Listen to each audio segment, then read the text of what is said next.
Olha o que está escrito nessa cartinha de Paulo, mandada da cadeia, uma carta da cadeia. E da cadeia Paulo mandou para os irmãos. Ninguém se desviou da fé porque Paulo foi preso. Porque Paulo não foi preso como presos são hoje em dia os pastores atuais, né? Por pura safadeza indescritível, não.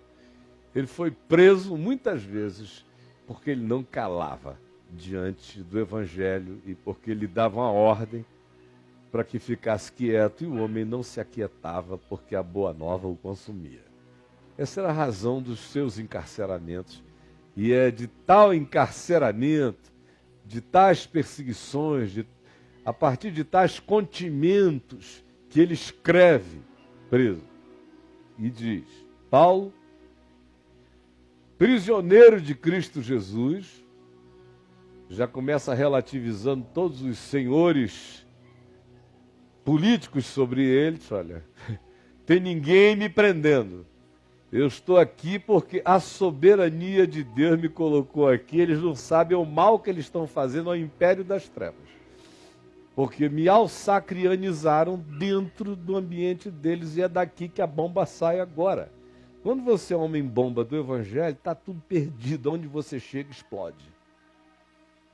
Paulo, prisioneiro de Cristo Jesus, e o irmão Timóteo, que estava com ele sempre, ao amado Filemon, também nosso colaborador, ajudante, e a irmã Áfia, e a Arquipo, nosso companheiro de lutas, e a igreja que está em tua casa, Filemon. Filemon tinha uma casa um pouco maior, onde ele podia reunir muita gente, onde Paulo pregou muito, Timóteo, e havia um povo que se reunia lá com as regularidades das reuniões que eles tinham durante a semana. A esses Paulo diz, e a Filemon: graça e paz a vós outros da parte de Deus nosso Pai e do Senhor Jesus Cristo. Amém. Aí começa agora aqui, minha gente, a coisa séria. Oi, isso aqui foi oi, né? Alô, tudo bom? Agora segura. Dou graças ao meu Deus. Seu cara, quando sabe dizer as coisas, começa exaltando o que tem de bom lá, para depois entrar direto e macio. Dou graças ao meu Deus, lembrando-me sempre de ti nas minhas orações. Em primeiro lugar, Filemon, eu não vou falar nada acerca de alguém que eu não ame, e de alguém por quem eu não ore, e de alguém por quem eu já não carregue no coração profunda gratidão. Essa pessoa és tu. Estou ciente do teu amor. Você é um cara que ama de verdade. E da fé que tu tens para com o Senhor Jesus. E como essa fé é praticada em amor fraterno e serviço para com todos os santos, para com todos aqueles que são povo de Deus, como a tua fé em Jesus reflete na comunidade, abençoando os demais. A tua fé em Jesus é uma fé que alcança outros, que agrega outros. Sim, eu oro por ti sempre, para que a comunhão da tua fé se torne cada vez mais eficiente. O que você diz que é a sua fé, o que você chama de eu creio, deixe de ser apenas uma verbalização confessional inconsequente. Eu oro para que cada vez mais o que você diga eu creio, por isso confessei, se torne carne, se torne sangue, se torne expressão de vida, se torne desenvolvimento humano, se torne mensurável, se torne real, se torne prático, se torne constatável por você e por todos. Eu oro para que você dê frutos, fruto que seja a extensão da natureza dia a dia mais adocicada, melhorada e infusa no amor de Deus. Sim, eu oro para que a tua fé se torne eficiente. Uma fé eficiente é uma fé que não tem medo das consequências da percepção anunciada e ensinada pelo Evangelho e a vive até onde a vida entendeu e a consciência percebeu e a disposição sincera da fé nos levou a encarnar. Sim, eu oro para isso, para que a tua fé vá ganhando eficiência, eficácia, experiencialidade, concreção, no pleno conhecimento de todo o bem que há em nós para com Cristo Jesus. Eu estou pedindo a Deus, Filemão, que você saiba que o que a gente alcançou é maravilhoso, pelo que eu dou muitas graças a Deus. Mas eu peço ao Pai que não deixe que você seja uma casa com telhados. Eu peço que você seja um homem aberto para o infinito, para que você discirna e reconheça a inexauribilidade desses acessos, como você pode crescer e será inexaurível. Você pode alcançar, você pode ir, você pode transcender. É do Evangelho que a gente está falando. Não há limites na experiência do amor de Deus, nem na experiência de Deus, nem na prática de Deus no encontro humano. Para isto eu oro, para que este conhecimento que o Evangelho vai gerando em você, que é conhecimento que só se transforma em realidade quando é praticado por nós, nunca será um conhecimento teórico. Ele só se transforma num conhecimento introjetável e nosso quando a gente, pela fé, o pratica e ele se implanta em nós. Porque aquilo que eu sei e eu vou parando de praticar, vai se desenraizando de mim. A fé que um dia eu tive como conhecimento, só se mantém como conhecimento aproveitável em mim se eu a praticar nas minhas relações de comunhão na vida, todo dia. Do contrário, o ter praticado um dia não me serve. O ter sabido ou saber não realiza nada. A fé só se manifesta, só se enraiza, só se operacionaliza pelo amor. E o amor só é amor em práticas encarnáveis.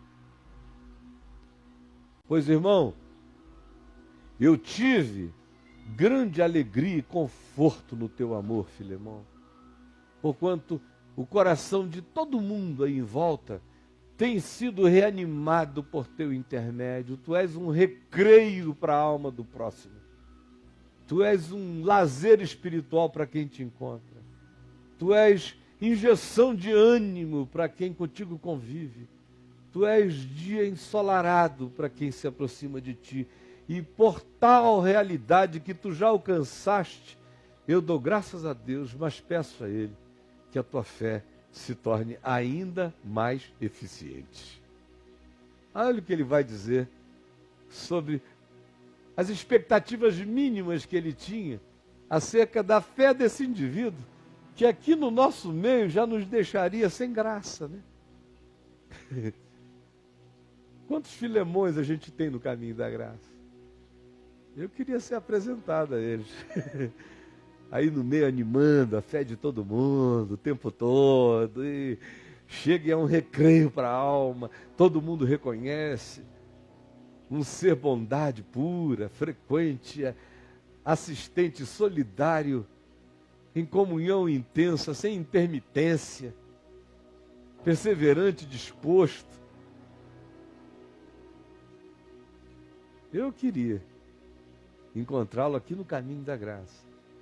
Paulo tinha esse cara lá e diz, não é o bastante, irmão. Sabe? Que bom. Em relação a de onde a gente está vindo, em relação a esse mundo, poxa, que legal. Mas não esqueça, nossa referência não é o planeta. Nós não somos entes, discípulos de um desafio que nos faz melhorar a média sociológica da mediocridade. Nós somos cidadãos de um outro reino, de uma outra consciência. Em relação ao Império Romano, você é interpretado, Filemão, como um enfraquecedor da cidadania. Um enfraquecedor do sistema político. Já que você é bom com os escravos, você é legal, você é generoso. A humanidade não atende, em geral, aos sistemas políticos. E nem a qualquer forma de controle predatório na sociedade. Então, em relação aos dominadores deste mundo, você, Filemão, é um subversivo de amores generosos. Mas não é disso que eu estou falando. A nossa referência é infinitamente superior. Ficar melhor do que Nero, do que Calígula, do que Tibérios, do que os senadores romanos, do que as autoridades aqui de Colossos, de Laodiceia, Hierápolis, é fácil. Nossa referência é outra. É a Cristo Jesus que servis. É uma frase que Paulo toda hora repete. É a Cristo Jesus que servis, ou não é? Nós somos cidadãos não dessa bagaça. Ficar melhor do que essa bagaça, até os pagãos, ateus com sensibilidades mínimas o fazem. Todo dia. Nós somos cidadãos de uma pátria celestial, somos cidadãos do reino do Filho do seu amor, no qual temos a redenção, a remissão dos pecados. Essa é a cidadania. É em relação a esse desafio que eu me posto, que eu me coloco todo dia, que eu busco responder à minha geração e a mim mesmo. Por isso ele diz: ainda que eu sinto plena liberdade, Filemão, de em Cristo Jesus te ordenar o que convém, porque eu sei que tu sabes quem eu sou e eu não sou déspota da alma de ninguém, eu sei que e tu sabes que eu também sei quem tu és, e eu sei que tu és um homem bom, lúcido e consciente, ainda que por causa desse encontro de consciências eu pudesse te ordenar o que convém, como um irmão mais velho ou como um pai, no amor. Eu prefiro, todavia, não usar desse poder fraterno que eu sei que eu tenho na tua consciência. Eu não quero que o meu poder humano te influencie. Se você quiser, tudo bem. Se não quiser, entre nós não vai mudar nada. Mas eu tenho uma proposta a te fazer. Homem bom, ouve como o Evangelho quer te tornar melhor. E ele diz: prefiro, por causa disso, por causa do que eu quero que se instale em ti, e o que eu desejo que em ti se instale só acontecerá se for de livre vontade, se for um download voluntário do teu espírito, dizendo eu quero, e você baixar isso para você, e não uma transferência imposta, de eu chegar com o meu pendrive e te enfiar e dizer vai. Não. Estou te dizendo como é o aplicativo. Você decide baixar ou não. Mas eu vou te dizer como é. Olha só como é. Eu prefiro solicitar em nome do amor. Sendo eu que sou Paulo, o velho, e agora até prisioneiro de Cristo Jesus. Sim, solicito-te em favor do meu filho Onésimo, que tinha sido e era escravo de Filemão, que fugira de Filemão, que peregrinara fugitivamente pelo império e que acabara caindo aprisionadamente no mesmo cárcere onde Paulo estava. Lá o Filemon foi preso. Aí chega lá na cadeia, Paulo olha e diz: meu filho, o que você está fazendo aqui, rapaz? Eu te conheço lá da casa do Filemon. Você não é o Onésimo? Eu sou. O que você está fazendo aqui? Eu não aguentei. Mas não aguentou o quê? Não tinha enrabação na casa do Filemon. Não tinha chicoteamento. Não tinha um monte de coisa. O que você não aguentou? Eu não aguentei. Sabe lá o que ele não aguentou? Eu arrisco dizer o que ele não aguentou. O que provavelmente ele não aguentou é o fato de que toda a consciência iluminada acerca do que cada homem é para Deus, diferente, sem nenhuma discriminação, sem diferenciação social, étnica ou de qualquer nível, quando a consciência de um escravo desintrojeta a escravidão, que é o que o Evangelho faz, e se torna um filho da liberdade, começa a ficar extremamente esquisito para ele a relação de subserviência com o igual, que antes para ele não era igual, porque ele nascera sob escravidão, acostumado a pensar que quem tinha aquele dinheiro era diferente, quem tinha aquela cara era diferente, quem tinha todos os dentes na boca era diferente, quem andava naquele carro era diferente, mas agora que ele sabe que é tudo a mesma... A alma dá esses gritos. Ou seja, a boa nova planta algumas subversões latentes no coração das pessoas. Provavelmente o que aconteceu com Filemon é que ele foi sendo instruído na consciência. Chegou uma hora que ele disse... Aconteceu com Onésimo é que ele foi instruído na consciência do Evangelho. Chegou uma hora ele olhou e disse: Filemon é um cara muito bom. Mas meu Deus, eu e Filemon somos a mesma coisa. Que eu não aguento mais, eu estou querendo viver. Partiu para a luta. Largou tudo, foi embora, fugiu. E o escravo fugido era um escravo perseguido pelo sistema. Fosse encontrado, iria ser preso. Depois se perguntaria a quem ele pertencia. Mas ele já carregaria todas as marcas do endividamento social dele, todos os signos,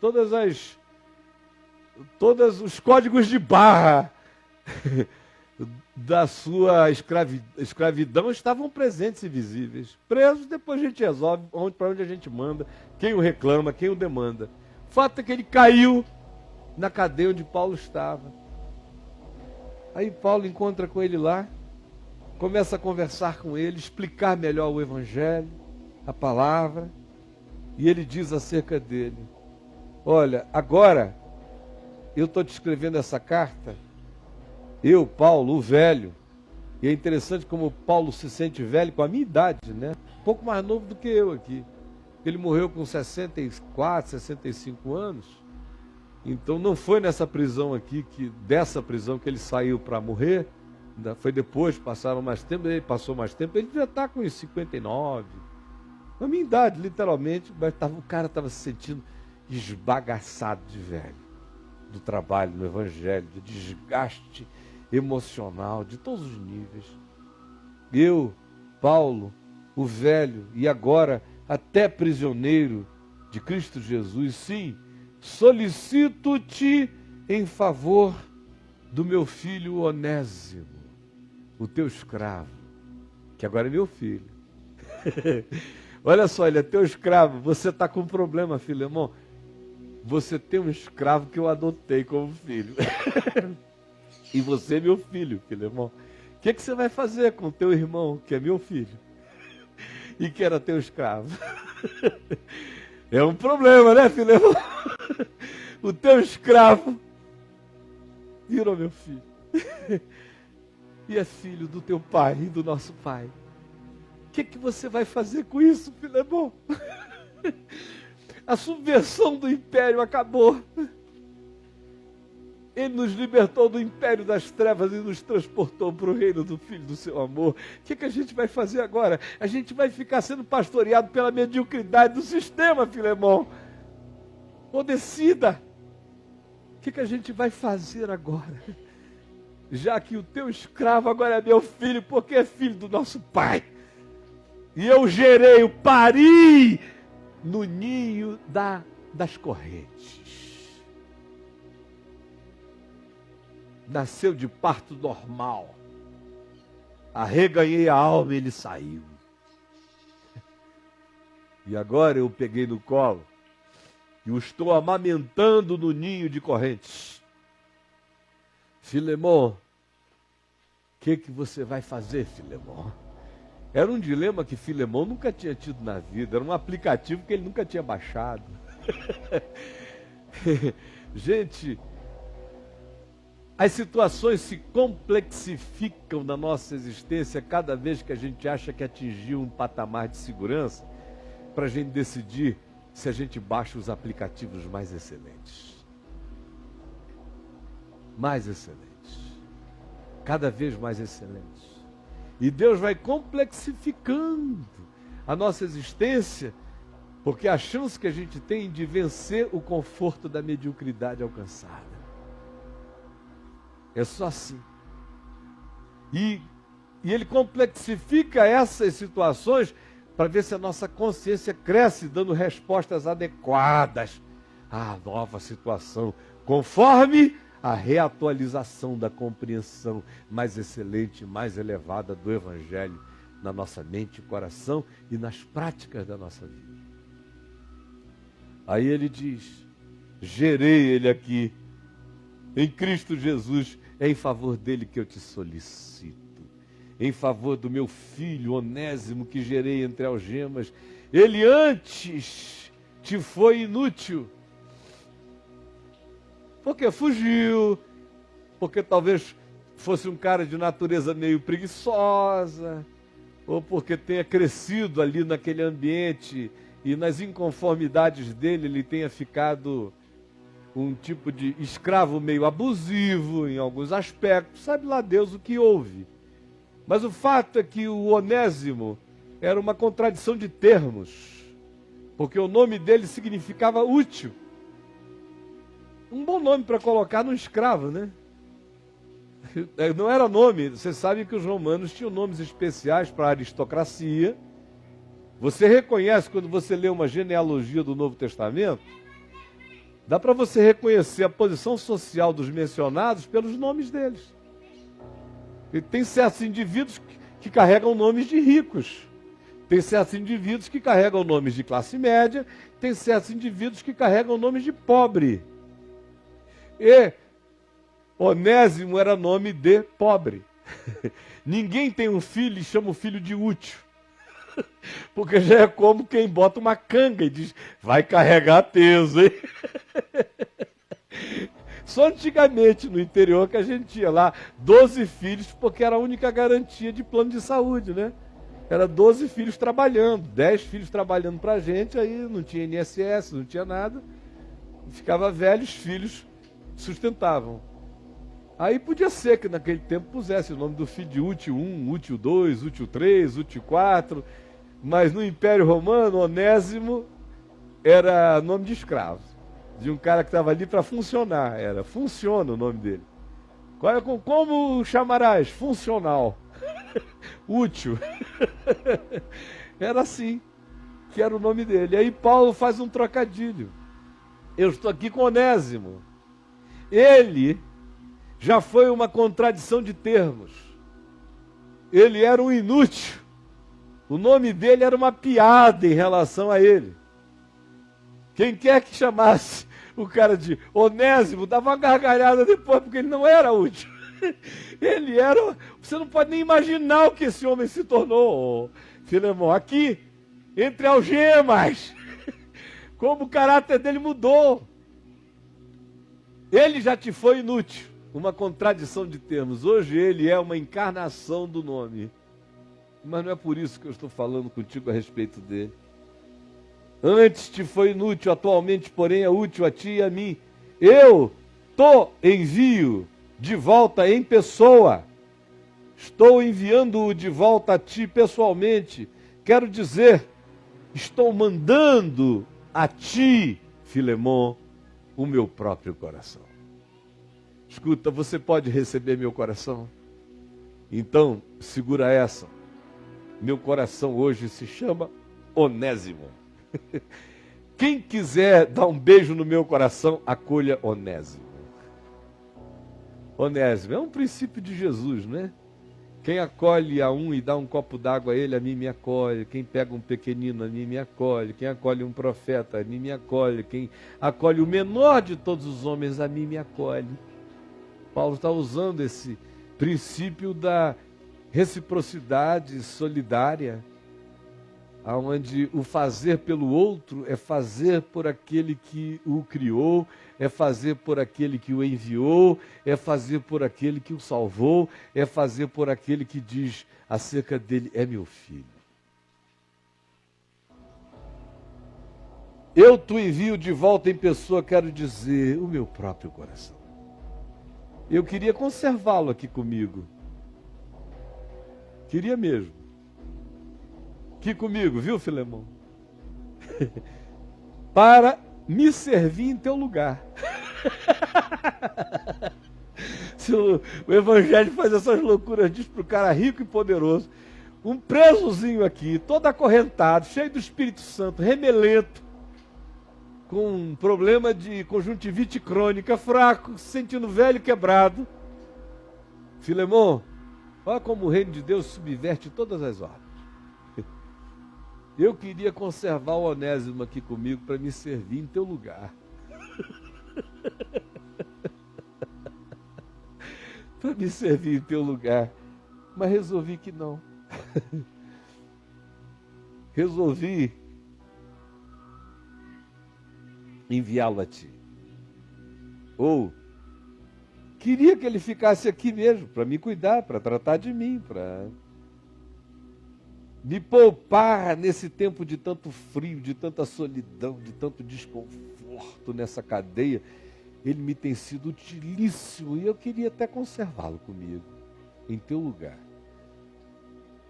Me servir nas algemas que carrego por causa do Evangelho. Nada, porém, quis fazer sem o teu consentimento. Você já tinha perdido ele mesmo, eu ganhei em Cristo, eu sou teu irmão. O Evangelho diz que essa história acabou, mas eu não quero que isso acabe só porque Jesus disse que isso está consumado. Cada um de nós tem que dizer, está consumado para mim também. É um entendimento que cada um tem que a ele aderir de livre vontade, senão boa nova nenhuma se realiza em nós. O que Jesus fez por nós só se torna nosso se a gente disser, em mim se fará verdade. Se não, fez na cruz e você não recebeu nada. Nada, porém, quis fazer sem o teu consentimento, para que a tua bondade não venha a ser como que por obrigação. Só porque Paulo pediu. O que eu vou dizer para Paulo? Coitado, está preso lá. Um perrengue danado. Ajudou o Onésimo. Deus abençoe o Onésimo. Não. Paulo disse, tudo isso aconteceu, você nem ficaria sabendo, mas eu estou te informando. Quero a tua anuência, livre, soberana e voluntária. Pois acredito que ele, o Onésimo, veio a ser afastado de ti temporariamente. São esses afastamentos temporários que acontecem para a salvação do outro e da gente. Certos bens no coração de Filemon só aconteceriam no afastamento de Onésimo. E certos bens no coração de Onésimo só acontecem afastado de Filemon. Certas relações acabam ficando tão doentes e adoecidas que elas se transformam praticamente em relação de Onésimo e Filemon, mas ainda que seja uma relação entre pai e filho, mãe e filha, ainda que sejam relações entre marido e mulher, mulher e marido, irmãos e irmãos, aonde essas ascendências ou dependências ou interdependências adoecidas se estabelecem, é o afastamento que cura. É o distanciamento que permite que cada um se veja longe do outro, que me esmaga como referência, ou do outro que me acachapa a identidade, ou do outro que me dá um conforto pervertedor para a minha identidade, enfim. Ou do outro que cobra de mim o que não é bem o que eu tenho para dar, e justamente por isso eu nunca me enxergo em mim mesmo, porque estou sempre devendo algo que não sou eu para alguém. São tantas as alternativas de doença entre pessoas que não querem se fazer mal, mas se fazem porque a psicodinâmica que se estabelece se perverteu. Sutilmente se perverteu. Aí Paulo diz: eu acredito que ele veio a ser afastado de ti temporariamente, a fim de que tu o possuísses para sempre. E olha como ele usa a palavra possuir, que é uma palavra que designa a relação entre escravo e servo. Quando na realidade Paulo está querendo acabar com isso. Porque em Cristo não há nem escravo, nem liberto. Esse é o ideal do Evangelho, acabar com tudo isso. Assim como não há homem nem mulher. Assim como não há diferenças étnicas e racistas ou de qualquer nível. Em Cristo nós somos todos irmãos, mesmo. Porque nós somos mesmo, não somos não?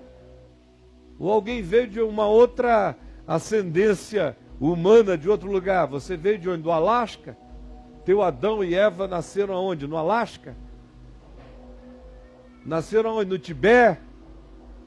Ou nós procedemos todos como a antropologia diz, a paleontologia diz, a genética hoje em dia diz com uma precisão desgraçadamente absurda, que nós todos procedemos, como diz a Bíblia, de um só. De um só. Em todos os níveis nós somos irmãos. Mesmo Criador, mesma matriz genética, mesma história planetária, mesma graça de misericórdia sobre nós. Por que que nós não seríamos irmãos? Por que não? Só o diabo pode nos fazer crer em alguma coisa diferente. É absurdo.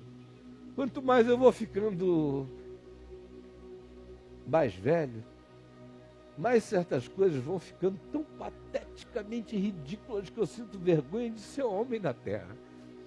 Fico vergonha de ver as coisas que a gente chama de normais. E que é tudo muito feio. Mas a gente chama de normal.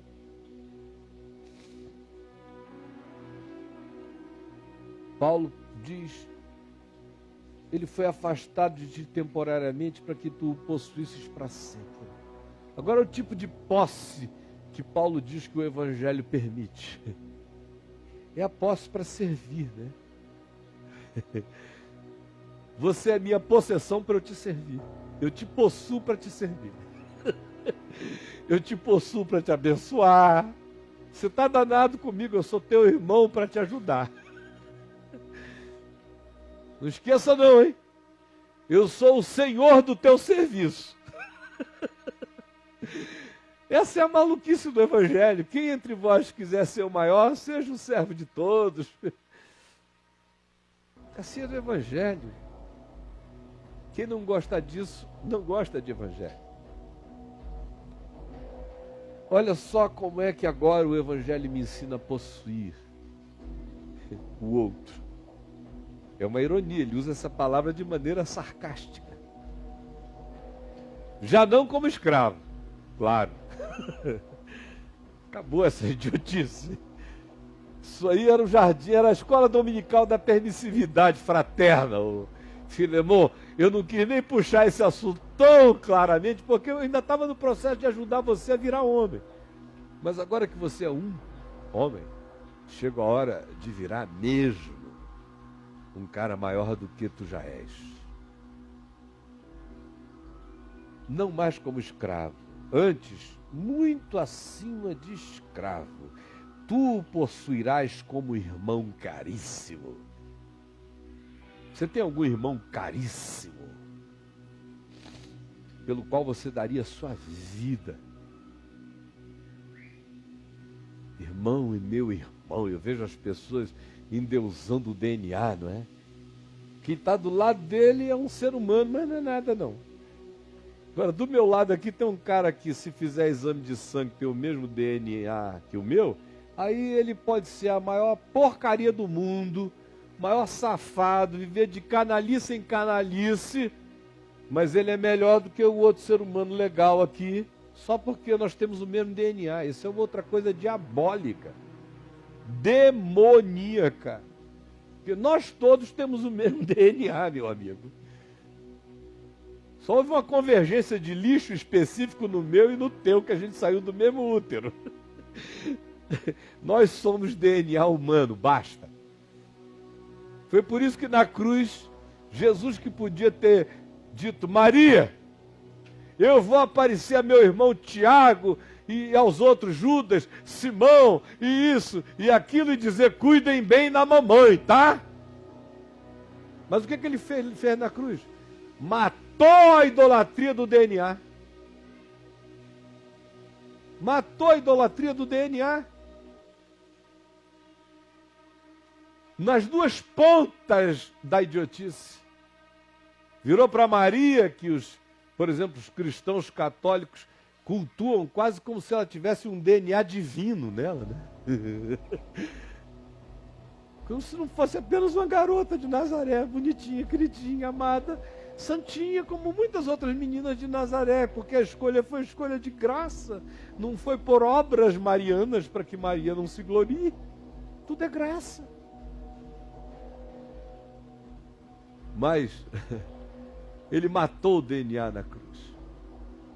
Quando olhou para Maria e disse: mulher, não foi nem mamãe, foi mulher. Celebrou a humanidade humana, a irmandade humana, a filiação humana, o vínculo humano dele com a mulher. Ele é o filho do homem nascido de mulher. Mulher, eis aí o teu filho.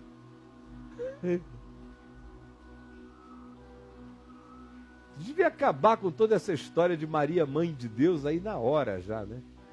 Ó, Maria é mãe de João, que não é nem o filho biológico dela, é um filho do amor. E disse para João, filho de Zebedeu, irmão de Tiago, com uma casa inteira estruturada em Cafarnaum e uma pequena empresa de pesca: eis aí a tua mãe. E acabou com o DNA.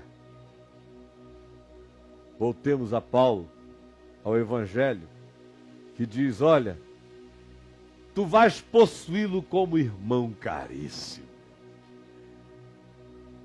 Tu vais ficar aprisionado à consciência dessa fraternidade idêntica e nivelada. É assim que tu o possuirás servindo em amor.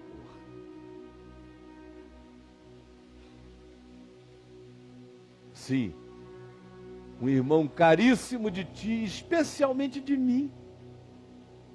Especialmente de mim, mas com maior razão ainda de ti. Cresceu na tua casa, viveu na tua casa, comeu do teu pão, da tua água. Portanto, quer na carne, quer no Senhor, tu tens todas as razões da história, da vida, da linearidade do tempo, para teres um vínculo muito mais profundo com o Onésimo do que eu tive com ele aqui em Cadeias. Não deixa que a história da tua vida junto com esse rapaz seja um desperdício.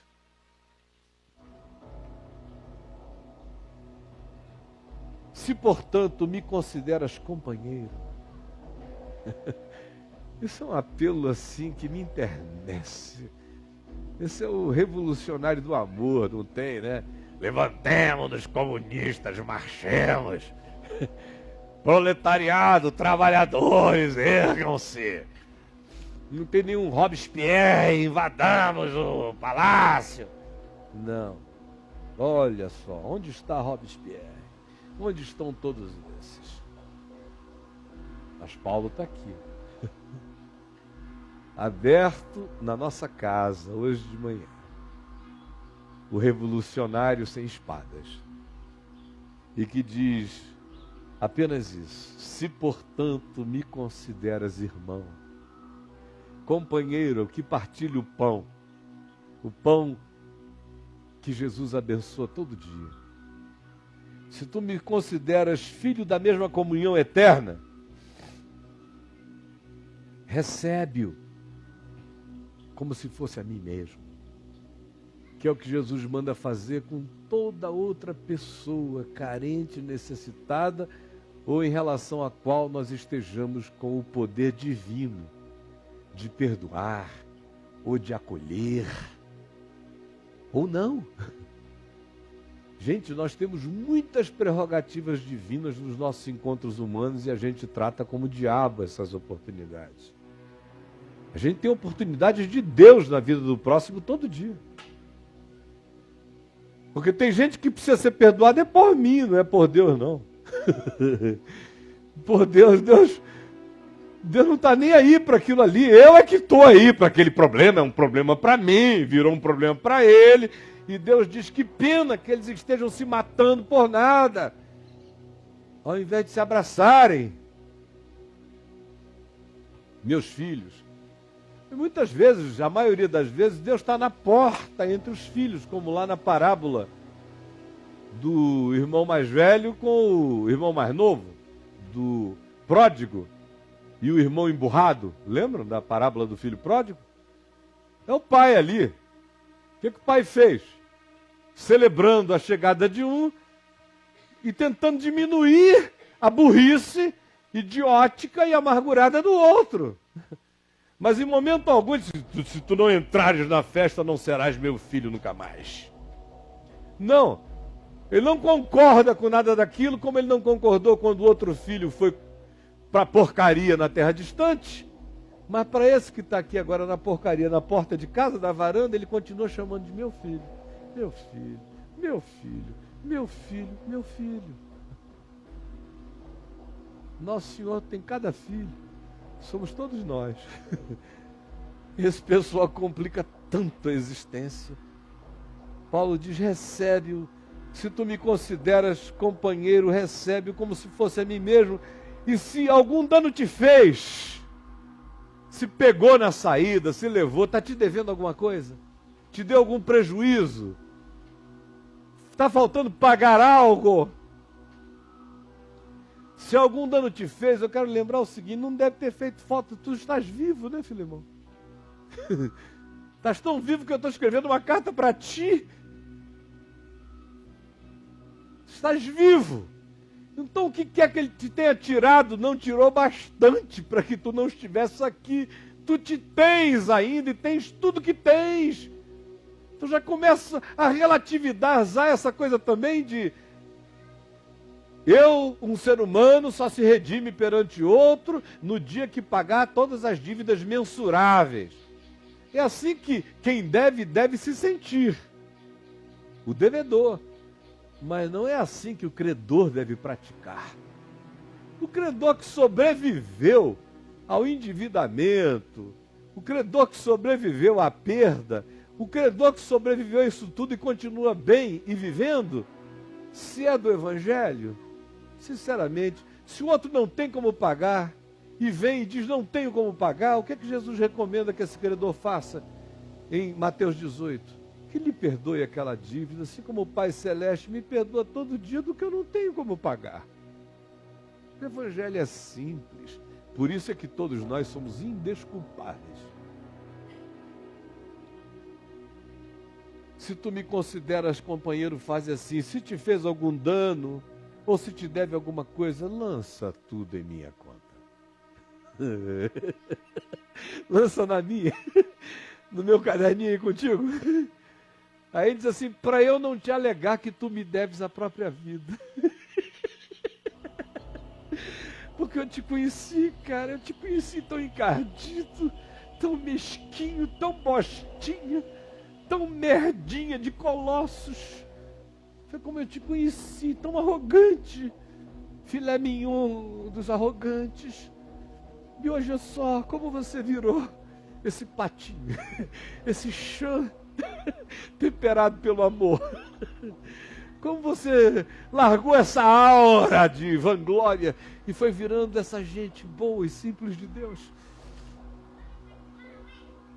Eu não quero lembrar a nossa história, eu só estou usando esse expediente da memória grata para ver se, lembrando quem tu eras e quem tu te tornaste, tu apliques a mesma misericórdia neste caso aqui, que é uma coisa infinitamente menor. Lança na minha conta. Se eu tenho algum crédito contigo, se eu te ajudei em algum momento, se eu fui útil a você em alguma hora, se o evangelho que eu te trouxe gerou algum benefício, se o que eu te emprenho pelo ouvido com sementes da graça todo dia, de graça, tem algum valor, se isso mudou o teu entendimento, se isso tem te desafrescalhado, te desembabacado, se tem te reumanizado, se tem te ressensibilizado, se tem evitado catástrofes de idiotice na tua existência, se esse é meu crédito contigo, tem sido ser instrumento da bondade de Deus na tua vida. E se você diz, que gratidão eu tenho por isso, então pelo amor de Deus, põe essa aqui na minha conta. Se você não quiser botar na conta da cruz, se você não quiser transcender e olhar para Jesus, aonde não há nem rico, nem pobre, nem homem, nem mulher, nem filho, nem mãe, nem escravo, nem liberto, nem ninguém. Se não quiser olhar para a cruz, olha pelo menos para mim, Filemon. Põe na minha em relação a ti, que eu pagarei. Se não bastou, eu pago. Talvez eu pague na próxima vez que você tenha um desespero que não saiba a saída e me procure. Eu te pago com capital eterno.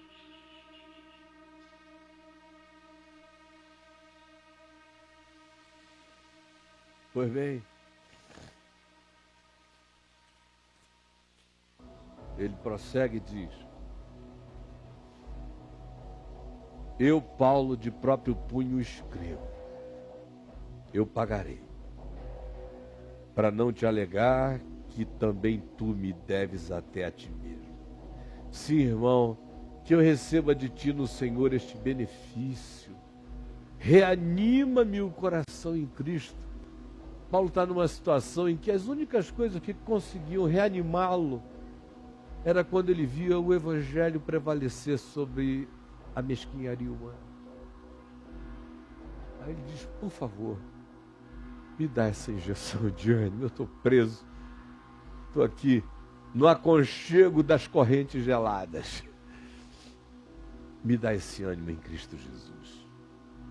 Certo como estou da tua obediência, eu te escrevo, sabendo que farás mais do que estou pedindo, sabendo que tu vais inventar meios de melhorar a minha solicitação em favor do rapaz. Quero deixar a tua criatividade livre para que tu a expandas num amor generoso que supere toda a solicitação que eu te tenha feito. E ao mesmo tempo eu também te peço, Filemon, que tu me prepares pousada, pois espero que por vossas orações eu vos serei restituído. Então me prepara um quartinho que eu estou chegando. Vou sair daqui. Não é dessa vez que eu vou morrer entre cadeias. Saúdam-te Epáfras, prisioneiro comigo em Cristo Jesus, Marcos, Aristarco, Demas e Lucas, meus cooperadores. A graça do Senhor Jesus Cristo seja com vosso espírito. Bom, essa foi a leitura. Eu quero agora deixar com vocês 6 coisas que eu consigo deixar em 10 minutos. Número 1, o que a gente aprende aqui? Que o Evangelho quer nos ensinar a responder ao amor. Porque tudo que não seja resposta ao amor não é conversão. Por isso Paulo solicita em nome do amor. Quando você acha que obedece o Evangelho por obrigação, por medo, por dever, por qualquer outra coisa, Quem quer que receba o benefício da sua ação, agradece. Mas o que não é amor, não aproveita para você. Aproveita para o outro. Aproveita para o outro.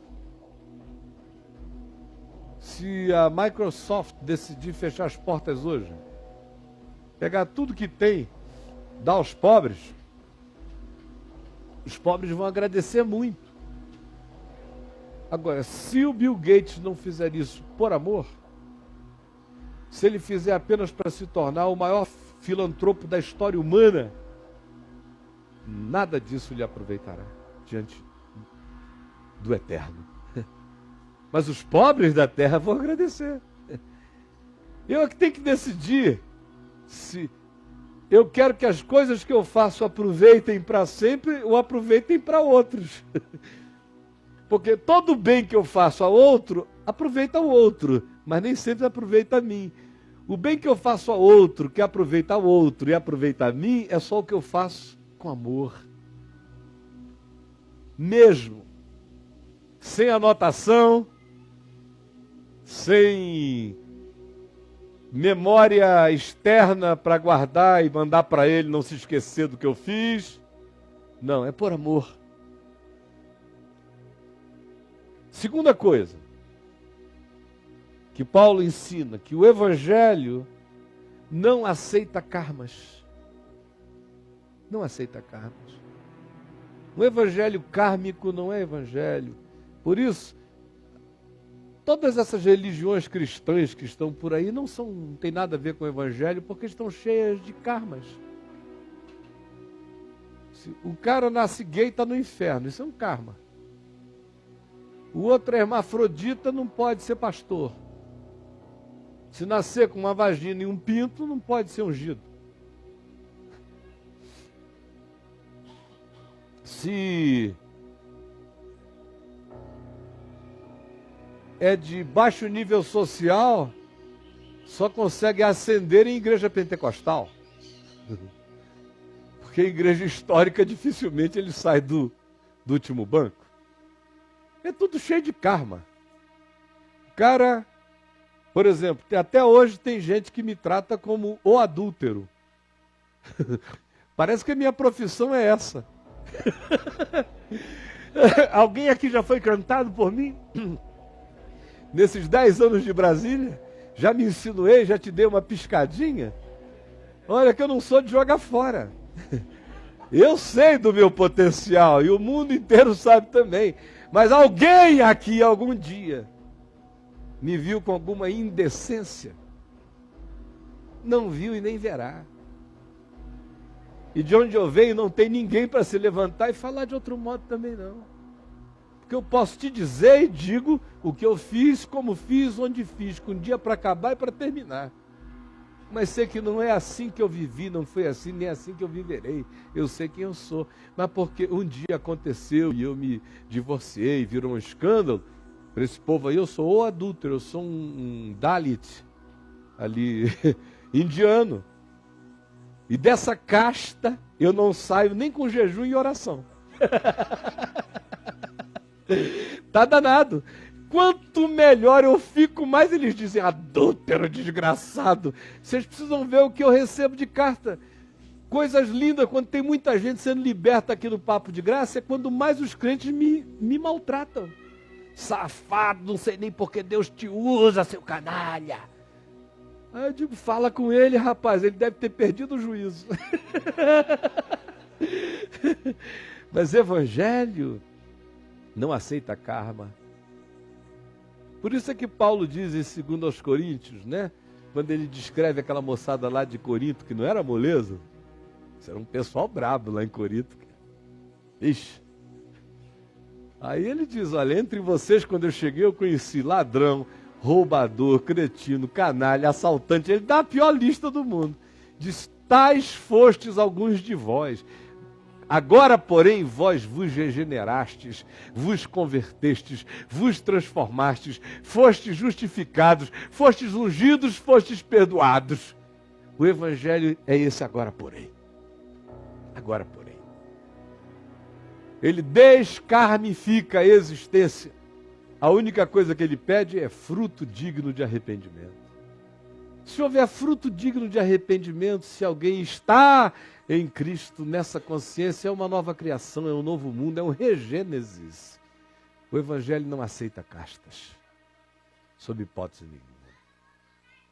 Aí Paulo prossegue e diz no verso 14, de novo, para a gente, que o Evangelho só se realiza como expressão de bondade livre e espontânea. Só se realiza, só se torna concreto em mim, se eu exercer e exercitar a minha volição, a minha vontade, absolutamente soberana e espontânea, para dizer sim e praticar. Se for por qualquer outra forma de constrangimento que não seja a espontaneidade da bondade, ele não plantará raízes em mim. Só as escolhas voluntárias plantam o Evangelho em mim. Nada que me seja imposto como vontade de Deus se transformará em bem de Deus em mim. O bem de Deus em mim demanda que eu me ofereça e o acolha. Do contrário, ele não me estupra para a vida. Esse é o meu direito de morte, de suicídio e de vida e de graça. Bondade livre. A quarta coisa que Paulo diz é que o Evangelho nos torna irmãos de marginais, irmãos de escravos, irmãos de desprezados. Porque os sãos dizem que não precisam de médico. Por isso, o Evangelho me irmana com doentes. Os meus grandes irmãos são os doentes, são os marginais. Quer ser meu irmão, não precisa matar ninguém, mas saiba que você é um assassino, aí você é meu irmão. Quer ser meu irmão, não precisa sair na sacanagem pela vida, saiba apenas que você tem um potencial para tal, e você é meu irmão. Quer ser meu irmão, seja honesto com a sua condição de ser humano caído, e você é meu irmão. Porque o Evangelho me torna irmão de quem se reconhece escravo, carente da glória de Deus. Aonde quer que uma alma humana se apresente com a consciência de que ele carece de Deus e diga eu quero, ali eu tenho um irmão. Um irmão. Porque essa é a declaração que eu faço acerca de mim mesmo todo dia. Eu me irmano a escravos, para que eu e ele nos tornemos livres. A quinta afirmação que Paulo faz é que o Evangelho me ensina a transcender ao significado da honra, que é uma desgraça. A honra é uma desgraça, gente. A gente mata pela honra, se vinga pela honra, não perdoa pela honra, faz tudo pela honra. A honra é o diabo. Eu tenho honra, fui desonrado. Aí ganha o direito de cancelar o Evangelho. Parece que honra tem um poder de supremacia sobre o mandamento de perdoe, perdoe sempre, perdoe porque senão vosso Pai Celeste não vos perdoará. Não, a honra suspende o Evangelho. Quase todos os crentes que eu conheço cultuam a honra mais do que o amor, o perdão e a misericórdia.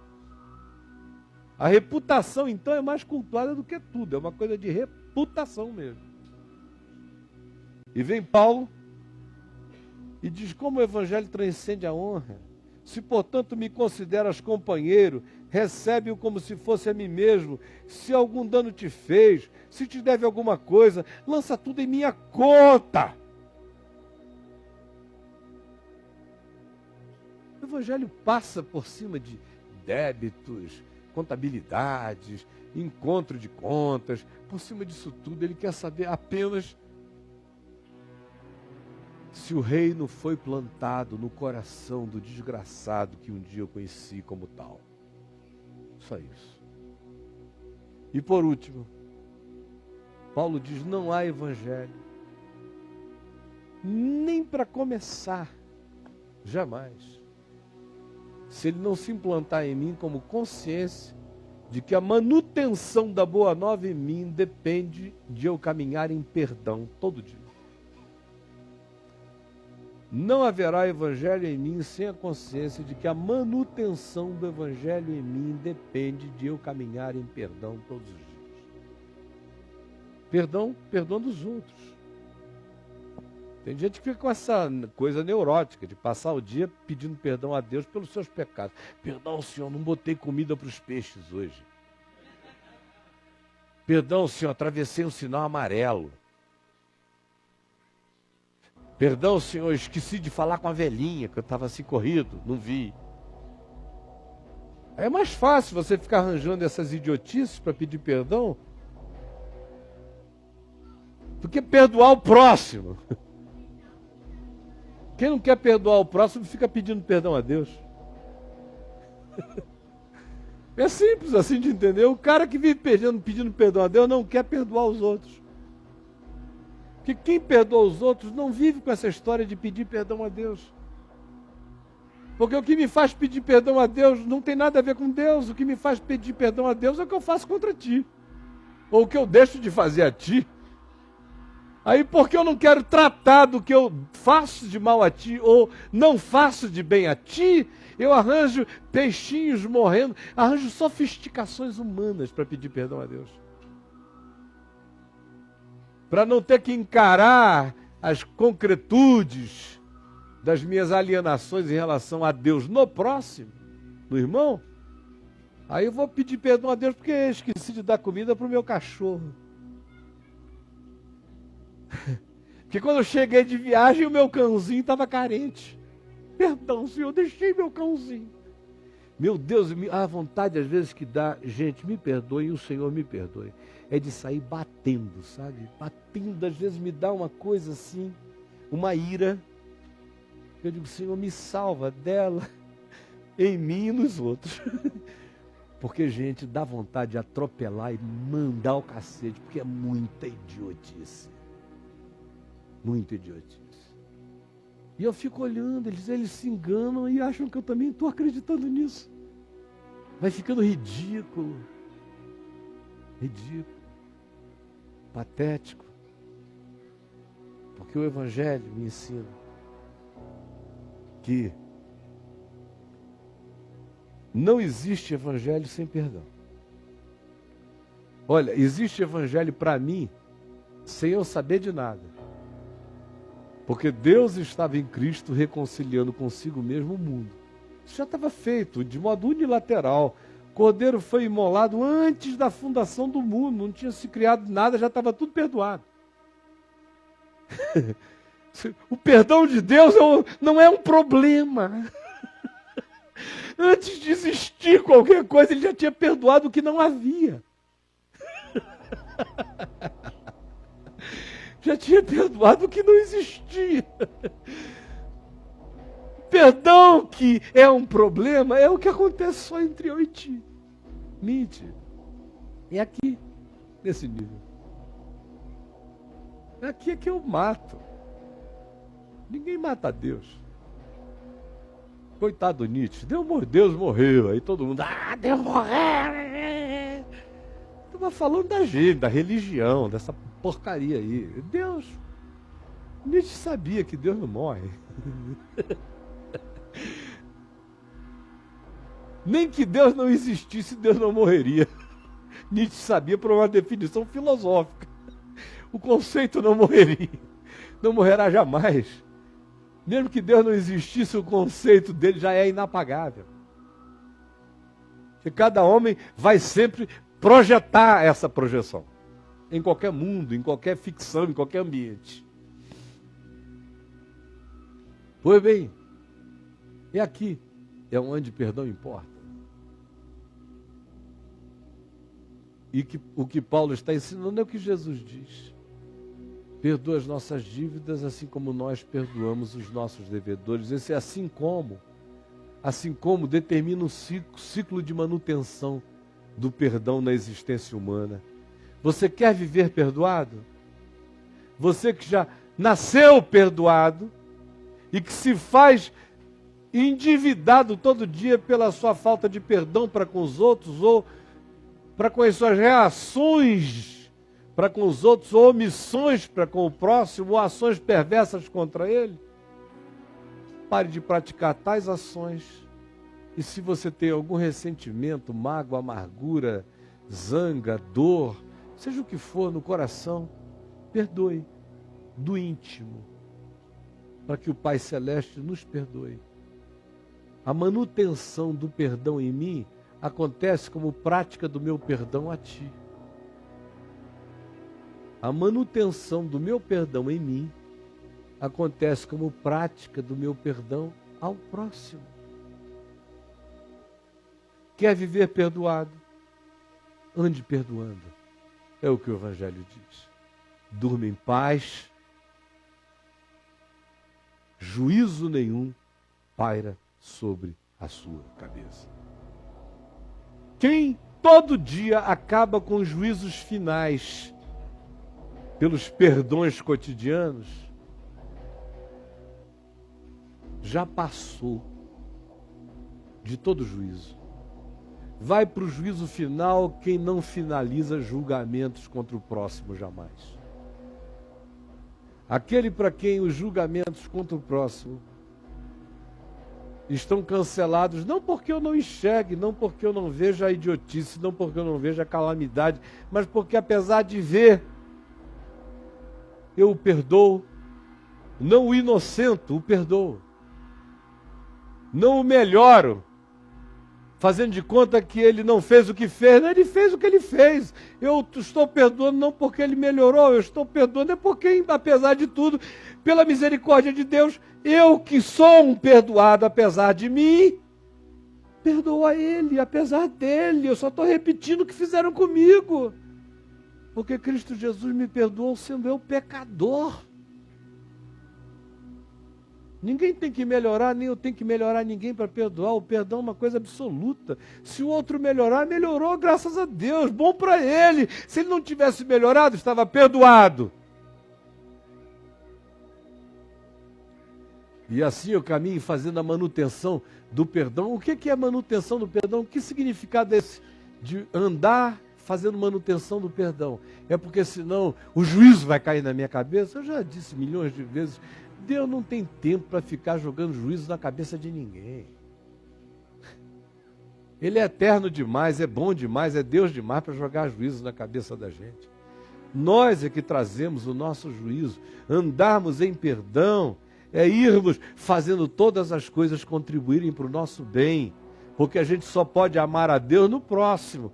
Aí você diz, não, tudo contribuirá para o meu bem porque eu amo a Deus, mas eu odeio aquele cara ali, não gosto daquele outro ali, porque eu amo muito o Senhor. Não gosto de gente que não gosta de Deus. Cara, você não ama Deus nenhum, não. Eu só posso amar a Deus no próximo, porque a palavra de Deus diz, como é que tu vais amar a Deus? A quem tu não vês, se tu não amas o teu próximo, a quem tu vês. Todas as coisas cooperam para o bem daqueles que amam o próximo. Todas as coisas cooperam para o bem daqueles que perdoam sempre.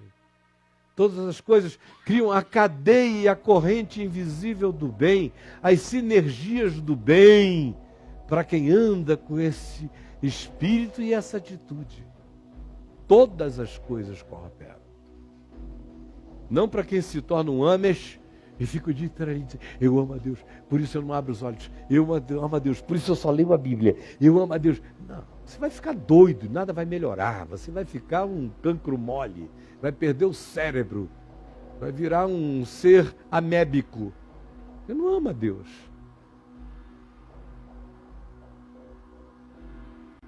Amor a Deus é amor à vida, é amor ao próximo, é amor à criação, é amor à paz, é amor à harmonia, é amor que se expressa como graça, perdão, como regênesis da minha própria mente em relação a esperançar-me quanto ao próximo.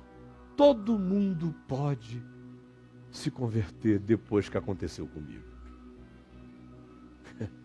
Depois do que aconteceu comigo, olha, todo mundo pode. Por isso é que O santo maior é aquele que diz como Paulo: Cristo Jesus veio ao mundo salvar os pecadores, dos quais eu sou o principal. Porque esse é o cara que caminha dizendo: depois de mim, tudo mais pode acontecer de bom na vida. Eu sei que eu era o pior gargalo para a graça. Depois que a graça me quebrou, se quebrou a mim, pode quebrar qualquer outro. Agora o cara que diz: não, a graça operou, mas também eu dava umas colaborações danadas, né? Com aquele pai que eu tive, com aquela mãe que eu tive, com as educações, com as instruções, é graça a ver, parece que é uma cereja no teu bolo. Paulo não tinha essa história.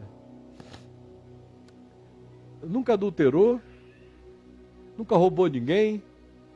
Paulo, respeitabilíssimo, que no Congresso Nacional ele não poderia ser senador, não haveria partido para ele. Nem o PSOL iria aguentá-lo. Não, porque o cara era humano demais para essa trupe toda aí. Não ia dar. Não ia ter jogo de cintura. Não dava. Ele disse que era hebreus de hebreus, era tudo de todos. Na geração dele não tinha ninguém em Jerusalém que se comparasse à genialidade dele. Mas ele diz: quando a luz me iluminou, eu vi que, meu Deus, pobre de mim se comparado a Nero. Porque Nero era um doido, eu era um presunçoso, um arrogante, eu era um Lúcifer fariseu de arrogância. Eu sei que dos pecadores eu sou o principal. Aí você anda perdoando. E quando você anda perdoando, todas as coisas cooperam para o seu bem. Aí você diz: e cooperaram para o bem de Paulo? Claro. Para Paulo o bem e para a Escritura o bem não é andarei pelas estradas e nunca meu pneu furará. Não, ele estava salvo de idiotice. Ele não era discípulo do Walt Disney. Era de Jesus de Nazaré. Ele não era viado. Nenhum deles foi. Então, ele viajou de barco 4 vezes o navio afundou. O cara, desse ponto de vista, era um pé frio desgraçado. Perseguido em tudo que é lado, e dizia: Deus em todos os lugares me conduz em triunfo. Por quê, hein? Que o problema dele não era se o navio afundasse, era que ele não naufragasse na frieza, no desamor. O problema da vida é livra-nos do mal, não é livra-nos de doença, nem, é do mal. É do mal que atinge a gente, especialmente quando a gente não está doente de nada. Quanto mais saudável, mais doente. Mais saudável, mais distante, menos reflexivo. Quanto mais grana, mais insensível. Quanto mais poder, mais distração. Mais desumanização, menos profundidade. Esse é o mal. O mal é tudo o que me faz menos do que humano, menos do que parecido com Cristo. É o que me desumaniza, esse é o mal. Não é se minha empresa faliu, é se meu caráter faliu. Esse é o mal. Não é se eu estou desempregado, é se eu não me emprego na prática do bem, apesar de estar desempregado. Se o meu desemprego serve de álibi para eu me desempregar do amor ao próximo. Esse é que é o mal.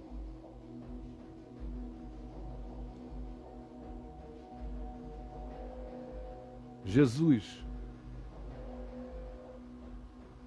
por favor, traz esse bem, renova esse bem, e a simplicidade dessa consciência que nos cura em todos os níveis, nos salva em todos os níveis, e expande a salvação como saúde, terapia, graça e consistência, resistência, rigidez, força em nós, na mente, na alma, no espírito e até no corpo. por favor, enche-nos desse entendimento e ajuda-nos a termos alegria nessas práticas, a não nos contentarmos com o que já alcançamos, mas para prosseguirmos, ajuda-nos a prosseguirmos, não permitindo que os bens alcançados até agora se transformem em tetos paralisantes, mas dá-nos vencemos a nós mesmos e a não nos termos como referência para nós próprios, mas prosseguimos desejando nos tornarmos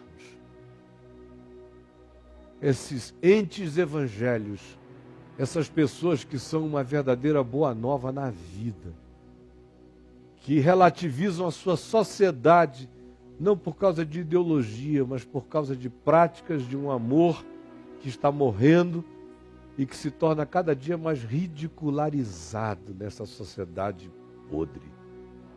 Dá-nos a coragem de vivermos o ridículo do amor, da justiça, da graça, da verdade, da bondade, do perdão.